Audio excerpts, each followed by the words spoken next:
बिस्मिल्लाहिर्रहमानिर्रहीम। अस्सलाम वालेकुम students, welcome to my YouTube channel learn with Numan. आज की इस वीडियो में हम केमिस्ट्री फर्स्ट ईयर के चैप्टर 6 का एक छोटा सा टॉपिक देखेंगे, कैलोरी कंटेंट और एंथैल्पी चेंज। कि एंथैल्पी चेंज और कैलोरी कंटेंट का आपस में क्या रिलेशन है, और वो भी कैलोरी कंटेंट फूड का। ठीक है, तो वीडियो स्टार्ट करने से पहले आप लोगों से गुजारिश है कि चैनल को लाजमी सब्सक्राइब करें और वीडियोस को अपने क्लास वालों तक जरूर शेयर करें। इस टॉपिक में स्टूडेंट्स आपके पास एक तो क्वेश्चन बन सकता है, कैलोरी कंटेंट हमारे पास होता क्या है, फिर हम एंथैल्पी चेंज से कैलोरी कंटेंट कैसे फाइंड करते हैं, ये दोनों चीजें हम इस टॉपिक के अंदर देखेंगे। अच्छा, सबसे पहले ये चीज समझें कि हम फूड जो कंज्यूम करते हैं, हमारी बॉडी, हम क्यों खाना खाते हैं। हमारी बॉडी को वर्क करने के लिए एनर्जी चाहिए, तो फूड हमें वो एनर्जी प्रोवाइड करती है। ठीक है, और फूड हमें किस फॉर्म में, कैलोरीज की फॉर्म में एनर्जी को प्रोवाइड करती है। हमारी बॉडी में जो फूड कंज्यूम होती है वो उतनी ही एनर्जी हमें देती है कि अगर हम फूड को ऑक्सीजन की मौजूदगी में जलाएं तो कैलोरी मीटर से हम मेजर करें ना, तो जितनी एनर्जी वो वहां पे रिलीज करेगी उतनी ही एनर्जी फूड हमारी बॉडी के अंदर रिलीज करती है। ठीक है, तो कैलोरी कंटेंट बेसिकली क्या होता है, calorie content is the measure of energy released, कि वो एनर्जी जो खारिज होगी उसको मेजर करना। कब खारिज होगी, when food is completely consumed in our body, जब हमारे जिस्म में खुराक मुकम्मल तौर पे कंज्यूम होती है उस वक्त जो एनर्जी रिलीज होती है वो कहलाती है calorie content of the food. इसको हम किस में एक्सप्रेस करते हैं, किलो कैलोरीज और जूल के अंदर। ठीक है, एक जो कैलोरी होता है वो हमारे पास होता है 4.18 जूल के इक्वल। ठीक है, जैसे हमारे पास 1 किलोग्राम किसके इक्वल होता है स्टूडेंट्स, 1000 ग्राम। तो हमें चीज कोई भी ग्राम में दी हो उसको हम 1000 से डिवाइड करते हैं तो हमारे पास क्या रहते हैं, किलोग्राम। तो जो चीज हमें जूल में दी होगी हम उसको 4.18 से डिवाइड करेंगे तो वो हमारे पास किस में आ जाएगी, कैलोरी के अंदर आ जाएगी। ठीक है, तो इसको हम कैलोरीज भी लिखते हैं, कैलोरी भी एनर्जी का यूनिट है और जूल भी किसका ये यूनिट है, एनर्जी का। जाउल पढ़े या जूल पढ़े वो बात एक है। ठीक है, तो मैंने एक और बात की कि ये जो बॉडी, हमारी बॉडी में फूड एनर्जी रिलीज करती है ये उतनी ही एनर्जी है अगर हम फूड को जलाएं ऑक्सीजन की मौजूदगी में और उससे निकलने वाली हीट को कैलोरी मीटर की मदद से मेजर करें तो ये दोनों एनर्जीज क्या होती हैं, सेम होती हैं। ठीक है, इसके अलावा अगर हम इंथैल्पी ऑफ कंबस्शन को कन्वर्ट करें, ठीक है, कन्वर्ट करें किसमें, किलो कैलोरी पर ग्राम में, किलो कैलोरी पर ग्राम में। याद रखें एंथैल्पी ऑफ कंबस्शन, इसकी कोई भी वैल्यू है x, वो होती है किलो जूल पर मोल में। हम इसको कन्वर्ट करेंगे किस किस में, हमने इसको कन्वर्ट करना स्टूडेंट्स, एक तो किलो कैलोरी में, जॉल की जगह कैलोरी, और नीचे जो मोल है उसकी जगह हमने क्या करना है, ग्राम करना है। तो जब हम किलो जॉल पर मोल के बजाय हम एंथैल्पी को किस में कन्वर्ट करते हैं, किलो कैलोरी पर ग्राम में, ये हमें क्या कहलाता है, heat content of the food हमारे पास कहलाता है। ठीक है, heat content, sorry calorie content. तो कैलोरी कंटेंट का क्या फार्मूला था, ये जो स्टैंडर्ड एंथैल्पी होती है, स्टैंडर्ड एंथैल्पी ऑफ कंबस्शन क्या होती है, kilo joule of energy release पर ग्राम। 1 ग्राम जलाने से जितनी एनर्जी रिलीज होती है वो किलो जूल में एक्सप्रेस करें, वो स्टैंडर्ड एंथैल्पी ऑफ कंबस्शन कहलाती है। उसको फिर हम 4.18 से डिवाइड करें तो वो आता है कैलोरी कंटेंट, और इसका यूनिट होगा किलो कैलोरी पर ग्राम। ये इसका क्या होगा, यूनिट होगा। ठीक है स्टूडेंट्स, अब हम इसके स्टेप्स देखते हैं हम कैसे करेंगे। अगर हम ग्लूकोज को कैलोरी मीटर के अंदर, जो हमने प्रीवियस टॉपिक किया उसके अंदर जलाएं ऑक्सीजन की मौजूदगी में, तो इससे हमारे पास कार्बन डाइऑक्साइड और वाटर बनता है। और जो एंथैल्पी चेंज है वो हमारे पास क्या होता है, एंथैल्पी ऑफ कंबस्शन स्टैंडर्ड होगी तो यहाँ पे डॉट लगेगा, ये स्टैंडर्ड नहीं है। ठीक है, -2803 किलो जूल पर मोल एनर्जी यहाँ से क्या होती है, रिलीज होती है। ये है एंथैल्पी ऑफ कंबस्शन। इससे हम कैलोरी कंटेंट निकाल सकते हैं, कैसे, इसको हम कन्वर्ट करेंगे किलो कैलोरी के अंदर पर ग्राम। ये है पर मोल, तो हम इसको किस में ले जाएंगे, पर ग्राम में। फिर जूल से हम किस में जाएंगे, कैलोरी में जाएंगे। देखें, सबसे पहले हमने इसको ग्राम में कन्वर्ट करना है, ग्राम में कन्वर्ट करने का भी तरीका मैं भी आपको बताता हूं।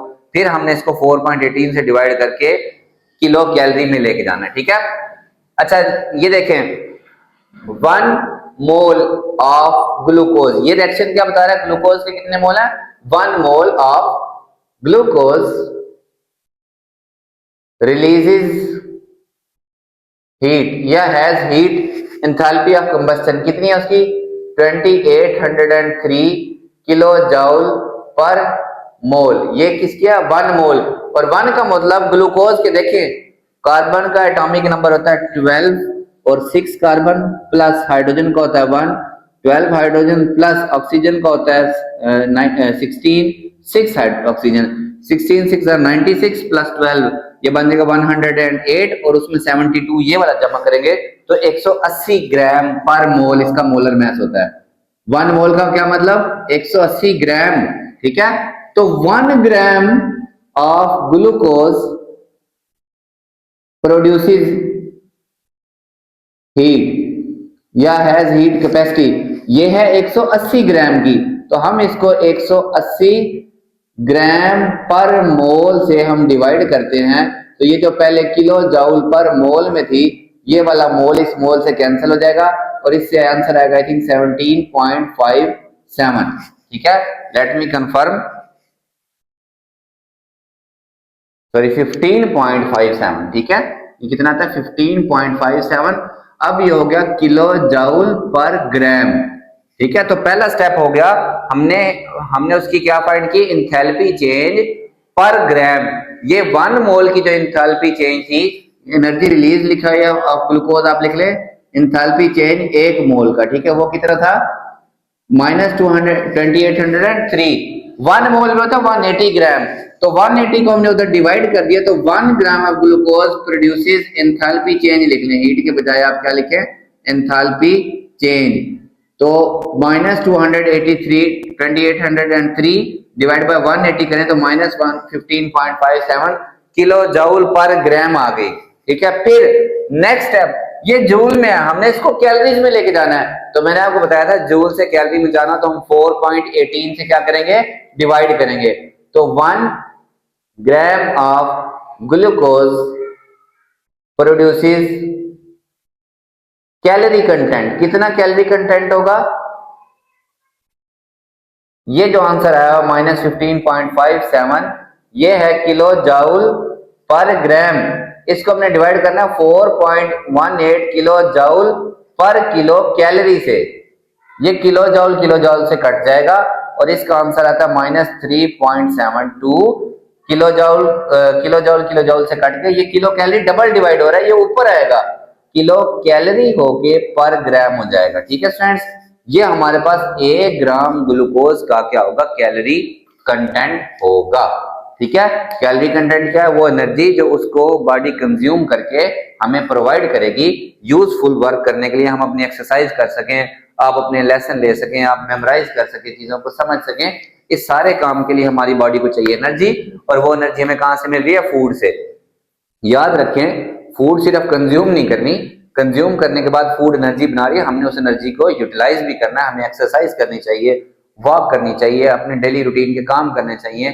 ठीक है, बिल्कुल मशीनरी पे इन्हिसार हमारा नहीं होना चाहिए, अदरवाइज वो जो एनर्जी हमारी बॉडी के अंदर इकट्ठी हो रही है वो हमारे लिए नुकसानदेह हो जाएगी, वो हमारी ग्रोथ को डिस्टर्ब कर सकती है, हमारी नॉर्मल ग्रोथ का बाइस बन सकती है, फैट्स की फॉर्म में हमारी बॉडी में क्या होती जाएगी? वो स्टोर होती जाएगी, तो वो हमारे लिए यूजफुल नहीं होगी। ठीक है, तो स्टूडेंट्स कैलोरी कंटेंट बेसिकली क्या होता है कि वो एनर्जी जो फूड हमारी बॉडी में हमें प्रोवाइड करती है कैलोरीज की फॉर्म में। ठीक है, तो कैलोरी कंटेंट हम हीट कैपेसिटी एंथैल्पी चेंज से हम कैलोरी कंटेंट कैसे निकाल सकते हैं? पहले तो हम एंथैल्पी चेंज को किलो जूल पर ग्राम में लेके जाएंगे, हम किसी भी चीज को उसके मोलर मास से, किसी भी चीज की एंथैल्पी चेंज को उसके मोलर मास 180 से हमने क्या कर देना है?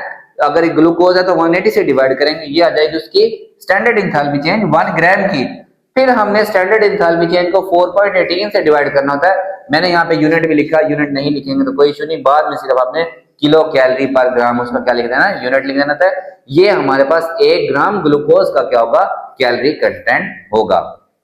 इससे रिलेटेड इंशाल्लाह हम सैंपल प्रॉब्लम्स भी देखेंगे। होप सालों को छोटा सा टॉपिक समझ आया होगा, तो चैनल को आपने लाजमी सब्सक्राइब करना है और वीडियोस को अपने क्लास में दोस्तों जरूर शेयर करें। अल्लाह हाफ़िज़ फ्रेंड्स।